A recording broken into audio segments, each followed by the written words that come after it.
Eto mga bossing, dahil bukas na nga po ang preskon kasabay ng final weigh-in para sa bakbakan ng ating pambato, dating 3 Division World Champion at kasalukuyang WBO Global Super Bantamweight Champion, Janariel Cuadro Alas Casimero. Ngayong araw nga po mga bossing ay lumapag na sa Haneda Airport, Japan ang mga magsisilbing undercard sa bakbakan na sila Ardi Daniega, Froilan Saludar at Vince Paras. Kasama nga po dito ang coach na si Nonito Donaire Sr. Habang lumapag naman sa Narita Airport ang isa pa nating pambato na si Jeyo Santissima. Ito personal opinion nga po mga bossing, Martes tayo ngayon. Bukas naman ay Miyerkules, timbangan, kasabay dito ang preskon. Pagkatapos nga po dyan ay sa Huwebes na ang salpukan. Para sa akin mga bossing, parang kapos na sa pahinga ang ating mga undercard. Para naman sa inyo mga bossing, samantala, Boss Rich Don, nag-alas sumo nga po ito sa kanyang suot mga bossing.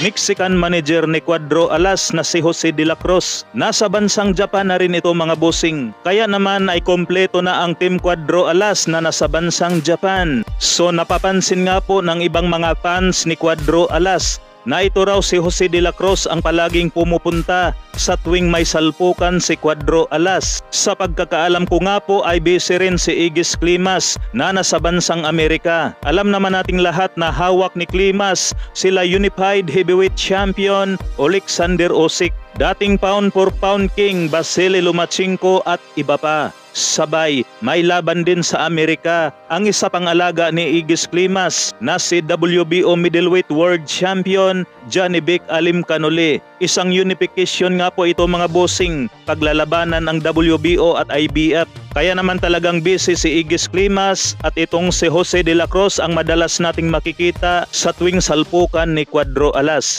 So ayan lamang muna mga bossing, hanggang dito na lang, maraming salamat po.